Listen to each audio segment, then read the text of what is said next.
والے جناب علامہ سخاوت حسین قمی صاحب۔ بسم اللہ الرحمن الرحیم۔ قال رسول اللہ صلی اللہ علیہ وآلہ وسلم حسین منی وعنا من حسین احب اللہ من احب حسین۔ میرے سامنے اس وقت اس چوک میں سیالکوٹ کے اس مرکزی جگہ پر اس نمائندہ اجتماع پہ میں ایک جملہ کہتا ہوں۔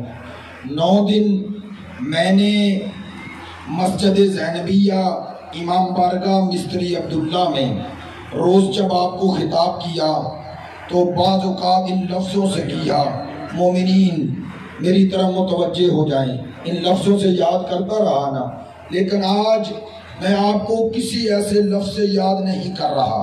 اس چوک میں اس جگہ نہ کوئی شیعہ ہے، نہ سنی ہے، نہ وہابی ہے، نہ دیوبندی ہے، ایک ہی عنوان ہے، حسینی ہے، حسینی ہے۔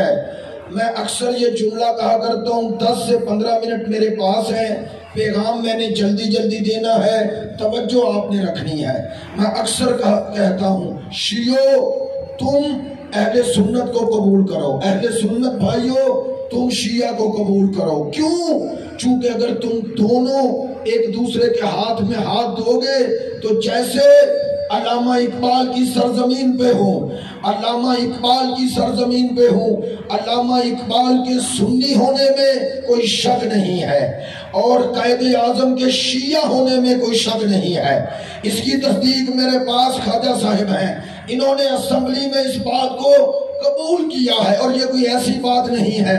کہنا کیا چاہتا ہوں، علامہ اقبال اور قائد اعظم کے بیٹوں کا یہ پاکستان ہے، یہ کسی تکفیری کا پاکستان نہیں، یہ کسی ناصبی کا پاکستان نہیں، یہ کسی دشمن حسین کا پاکستان نہیں، یہ کسی دشمن رسول کا پاکستان نہیں، یہ کسی پاکستان کی گلیوں بازاروں کو دہشت گردی سے بے گناہوں کے لاشیں اٹھانے والوں اور اس لاشیں اٹھانے والوں کا سبب بننے والوں کا پاکستان نہیں ہے۔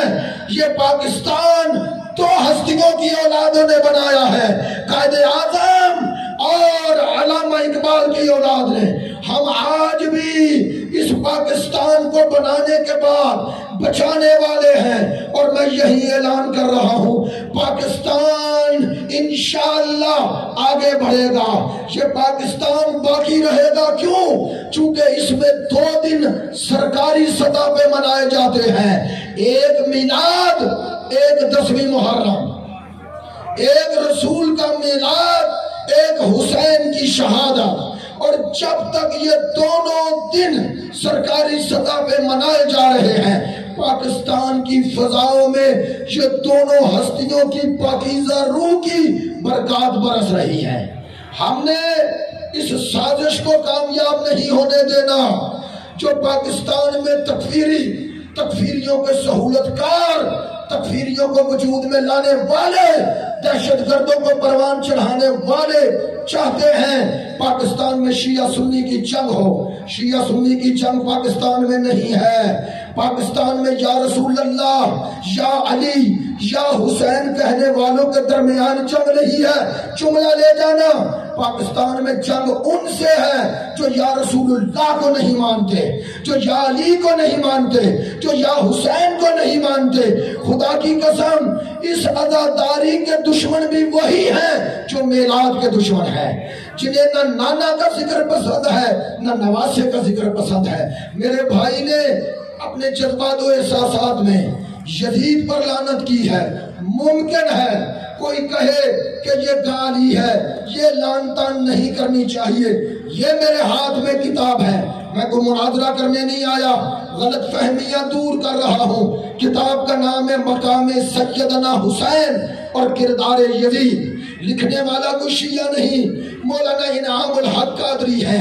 اس کتاب میں انہوں نے 18 علماء اہل سنت، 2 امام اہل سنت، ایک امام شافعی کے پیروکار، دوسرے امام حنبل، خود 2 اماموں اور 18 علماء جن میں ملا علی قاری جیسے، جن میں علامہ علوسی جیسے، جن میں اہل سنت کے اکابرین کے 18 فتوے لکھے ہیں کہ یزید کا نام لے کر لعنت کرنا جائز ہے۔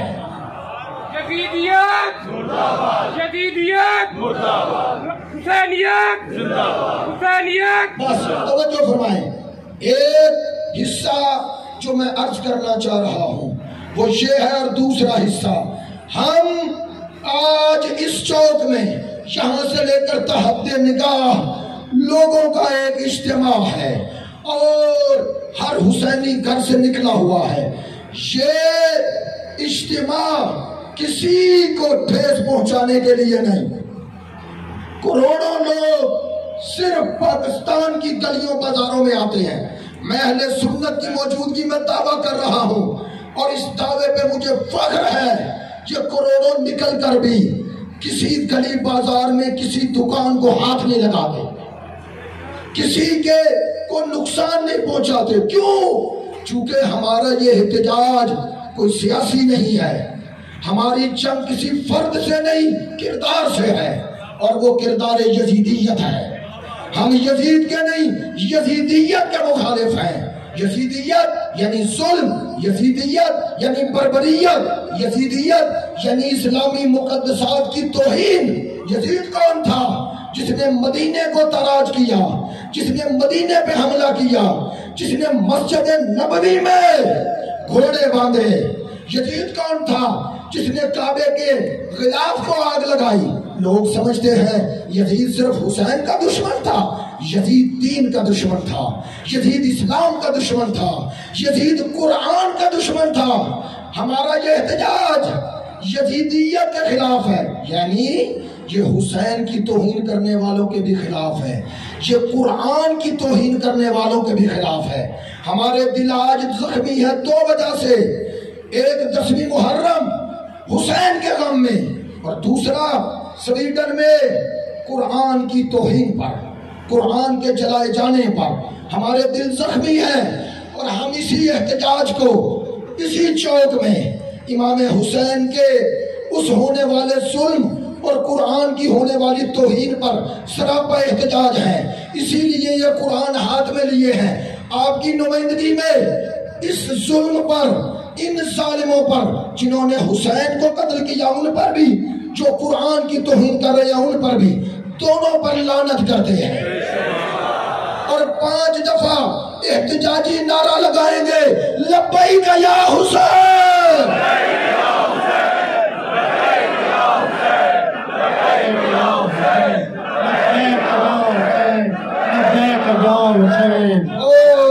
اور میرے دوستو سنو، میرے بھائیوں سنو، آپ بڑی محبت سے، بڑی الفت سے میری باتیں غور سے سن رہے ہیں، اس لیے کہہ رہا ہوں، یہ باتیں ساری کر رہا ہوں۔ قرآن کا محافظ وہی ہو سکتا ہے جس کے دل میں حسین ہو، چونکہ حسین وہ ہے جس نے قرآن بچایا۔ میں نہیں کہہ رہا، علامہ اقبال کی سرزمین پہ کہہ رہا ہوں، علامہ اقبال پکار اٹھے، رمز قرآن از حسین موختیم، ز آتش او شعلہان دوختیم۔ کہتے ہیں ہم نے قرآن پڑھنا قاریوں سے لیا، قرآن پڑھنا حافظوں سے لیا، قرآن کی تفسیر مفسروں سے لی، لیکن کہتے ہیں قرآن کا راز کیا تھا یہ حسین نے مجھے سمجھایا۔ حسین نے قرآن میں راز کیا ہے، رمز کیا ہے، حقیقت کیا ہے، یہ مجھے حسین نے سمجھایا۔ کون کہہ رہے ہیں؟ میرے اور آپ کے شاعر مشرق علامہ اقبال کہہ رہے ہیں۔ علامہ اقبال نے قرآن اور حسین کو ایک کہا۔ اگر قرآن اور حسین ایک نہ ہوتے تو یہ کتاب جس کا حوالہ دیا ہے مقام سیدنا حسین، علامہ انعام الحق قادری نے بہکی تفسیر عساکر متعدد کتابوں کے حوالے سے لکھا کہ جب حسین کا سر کٹ کر شام میں پہنچا تو ایک قاری وہاں قرآن پڑھ رہا تھا اور یہ آیت بار بار پڑھ رہا تھا، اِنَّا أَصْحَابَ الْكَهْفِ وَالرَّقِيمِ۔ یہ آیت پڑھ رہا تھا کہ ایک دفعہ سر حسین نے پکار کے کہا، اصحاب کہف سے میرا قصہ زیادہ تعجب ہے۔ تو کیوں؟ یہ کہتے ہیں حسین کٹنے کے بعد قرآن کیوں نہ پڑھے؟ چونکہ یہ زبان رسول چوس کے پلا ہے۔ کیوں نہ پڑھے تو میرے حسین نے سر کٹا کر بھی قرآن پڑھ کے بتایا، حسینیوں جیسے حسین کی عزت توقیر کا احترام کرنا، ویسے قرآن کا احترام کرنا۔ کبھی بھی ہم اس ظلم پر بھی خاموش نہیں رہیں گے۔ البتہ ایک بات ضرور کہوں گا، اسے کوئی فرقہ واریت نہ سمجھے، کہوں گا ضرور، منبر سے کہہ رہا ہوں، جیسے قرآن کے جلانے والے قابل نفرت ہیں، ویسے خیمہ حسینی جلانے والے بھی قابل نفرت ہیں۔ اس یزیدیوں میں اور آج کی سویڈن کے اس حکومت میں اور ان کے خاموش حامیوں میں کوئی فرق نہیں۔ کوئی فرق ہے؟ نہیں ہے۔ ہم جیسے 1400 سال سے ہونے والے ظلم پہ خاموش نہیں، اس پر بھی خاموش نہیں رہیں گے۔ ہمارا مطالبہ ہے، اور یہ مطالبہ اس قوم کا حق ہے کہ سویڈن کے سفیر کو نکالا جائے۔ ہمارا مطالبہ ہے کہ مسلمان ممالک عالمی سطح پر اس قانون کو ہاتھ میں لیں کہ مقدسات کی توہین قانونی جرم ہے۔ وہ قرآن چلانے والا ملعون عراقی شہری ہے، عیسائی ہے، میں کوئی عیسائی اس لیے نہیں کہہ رہا کہ عیسائیت کے خلاف بات کر رہا ہوں، اس کو عراق کے یا اسلامی ممالک کے حوالے کیا جائے۔ آپ کا یہ مطالبہ ہے یا نہیں؟ ان کو اسلامی ممالک کے حوالے کیا جائے۔ کیا وجہ ہے خواجہ صاحب؟ کیا یورپ میں ہولوکاسٹ پہ بات آزادی سے ہو سکتی ہے؟ یہودی اتنا مقدس ہو گیا کہ اس کے قتل و غارت پر تنقید کرنا جرم، اور قرآن اتنا بے توقیر ہو گیا؟ کیوں ہو گیا؟ اس کا سبب کیا ہے؟ یہ عزاداری یہی بتاتی ہے۔ اس کا سبب ایک ہی ہے جو 1400 سال سے امت میں گھس گیا۔ کیا؟ جب یزید جیسے حکمران ہو جائیں اور امت خاموش رہے تو یزیدی رکتے نہیں ہیں۔ انہیں روکنا ہے تو مقابلہ کرنا پڑتا ہے، اور یہ بازاروں میں آنا یہ کسی کو اذیت نہیں، یہ بتاتے ہیں کہ ہم گھروں میں بیٹھنے والے نہیں، ہم میدان میں آ گئے ہیں اور پوری امت کو دعوت دے رہے ہیں، میدان میں آؤ اور ہمارے ساتھ ملتے جاؤ۔ ہم تمہیں شیعہ بنانے نہیں آئے، ہم تمہیں حسینی بننے کا درس دیتے ہیں۔ حسینی بنو گے تو یزیدیت کی مخالفت بھی ہو جائے گی، یزید کی مخالفت بھی ہو جائے گی۔ پتہ ہے حسین کتنی عظیم ہستی ہے، کتنی عظیم؟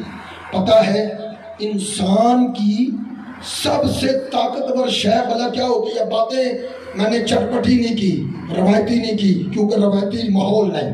میں ایک ذمہ داری سے بات کرتا ہوں، مذہب کا ترجمان بن کر، پاکستانی بن کر، پاکستان کا شہری بن کر۔ درد ہے کہ میرا ملک بھی اتنا ہی ہے جتنا کسی دوسرے کا ہے۔ اس ملک کا مالک کوئی فرد واحد نہیں، اس ملک کے مالک 22 کروڑ عوام ہے۔ ہاں، ان کی وجہ سے سب کو سب کچھ ملتا ہے۔ اس لیے میں اپنا پاکستانی ہونے کا اور آپ سب کی زبان بن کے پاکستانی ہونے کا حق ادا کرتا ہوں۔ وہ کون ہے؟ حسین۔ حسین نے کیا کیا پتہ ہے؟ باطل کا انکار ہوتا کب ہے؟ جب انسان کا ارادہ طاقتور ہو جائے۔ ارادہ طاقتور ہو تو دوسرا کمال وجود میں آتا ہے جسے کہتے ہیں صبر۔ صبر بھی وہی کر سکتا ہے جس میں ارادے کی طاقت ہو، اور جس کا صبر جتنا مضبوط ہو وہ اتنا بہادر ہوتا ہے۔ صبر سے تیسری کمال پیدا ہوتا ہے شجاعت، شجاعت سے چوتھا کمال پیدا ہوتا ہے لہجے کی صراحت، لہجے کی صراحت سے پھر ایک کمال پیدا ہوتا ہے، وہ ہے باطل کا انکار۔ باطل کا انکار وہ کر سکتا ہے جس کو حق کا اقرار کرتے ہوئے ڈر نہ لگے۔ حسین تیری عظمتوں پہ قربان، تو نے کربلا میں اپنے ارادے، اپنے صبر، اپنے حوصلے، اپنی ہمت سے یزید اور یزیدیوں کو شکست دے کر دنیا میں قانون بدل دیا۔ تو نے بتایا طاقت حق نہیں، حق طاقت ہے۔ تو نے بتایا اکثریت حق نہیں، حق اقلیت میں بھی ہو تو حق ہے۔ حسین تیری عظمتوں پہ قربان، تو نے بتا دیا باطل ایک جگہ جمع بھی ہو جائے تو ڈرنا نہیں، 72 بھی ہو تو لاکھوں پہ بھاری ہو۔ شرط ایک ہے، شرط ایک ہے، تمہارے اندر ایمان اور خدا پہ یقین، اپنے ہدف پہ یقین، اپنے مقصد پہ یقین ہو۔ حسین کو اپنے ہدف پہ یقین نہ ہوتا، پڑھا لکھے دوستو روایتی باتیں نہیں کی، بات ختم کر دی۔ حسین کو اپنی تحریک پر، اپنے نظریے پر کتنا یقین تھا۔ یقین نہ ہوتا تو بیٹیاں لے کے ساتھ نہ جاتا، خاندان لے کے نہ جاتا۔ جانتے تھے حسین کہ جا رہا ہوں ملک سے باہر، صحرائے کربلا میں یزیدیوں میں گھر گئے اور مطالبہ کیا جا تسلیم ہو جا۔ حسین نے کہا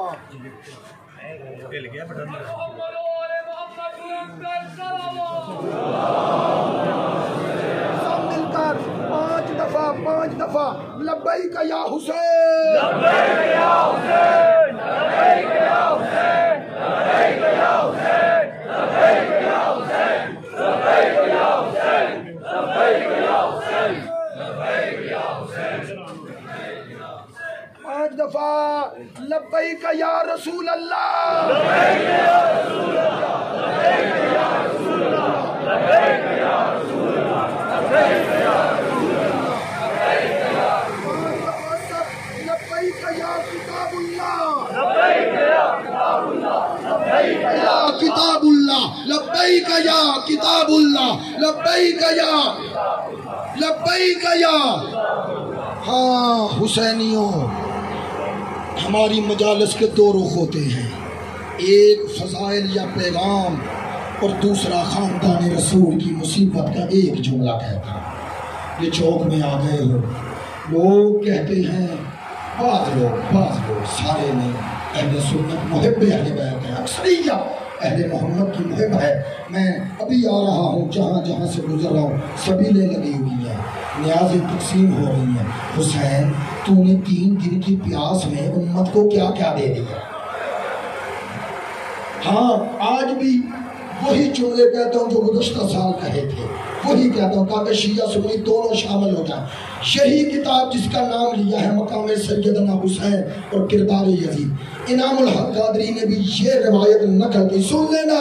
کہتے ہیں حضرت ام المومنین حضرت ام سلمہ رضی اللہ عنہا کہتی ہیں یہی 10 محرم کا دن 61 ہجری میں گھر میں سو رہی ہوں، عصر کا وقت ڈھلا، میں نے خواب میں دیکھا میرے شوہر امت کے نبیوں کے نبی رسول آ گئے۔ سننا شیعہ سنی دونوں سننا، اگر تم کہتے ہو رونا چاہتے تو آپ بتاؤ کون رویا ہے، آج کون رویا ہے، کس نے غم منایا ہے؟ یہ ہم جو کر رہے ہیں یہ سنت رسول ہے، بتا رہا ہوں۔ ام المومنین بی بی کہتی ہیں میں گھر میں سو رہی ہوں، خواب میں دیکھا مصطفیٰ آ گئے۔ کس حال میں؟ سر پہ امامہ نہیں، گریبان چاک ہے، ہاتھ میں ایک پیالہ ہے، پیالے میں خون ہے۔ کہتے ہیں میں نے اسی حال میں سرکار کو دیکھا، بی بی کہہ رہی ہے تڑپ گئے اور خواب میں پوچھتی ہوں یا رسول اللہ، اللہ مجھے کبھی آپ کو اس حال میں نہ دکھائے، کیا ہوا ہے سنیں گے؟ کہا ام سلمہ اٹھ میرا گھر لٹ گیا، میں کربلا سے آ رہا ہوں، صبح سے خون جمع کر رہا ہوں، سن رہے ہو؟ سنی روایت سے پڑھ رہا ہوں، سنی روایت سے۔ اب مجھے ذرا سوچ کے بتائیں، روایت میں سارے پہلو تو نہیں ہوتے۔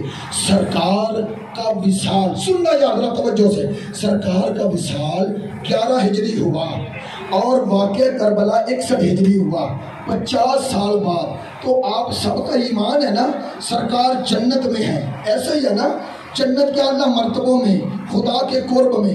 کہنا کیا چاہتا ہوں پڑھے لکھے دوستوں سے، وہاں عالم انوار میں میرے رسول نے واقعہ کربلا دیکھا اور عرش چھوڑا اور فرش کربلا پہ آ گئے اور دیکھ کر برداشت نہ کر سکے، سر سے امامہ اتار دیا، گریبان چاک کیا۔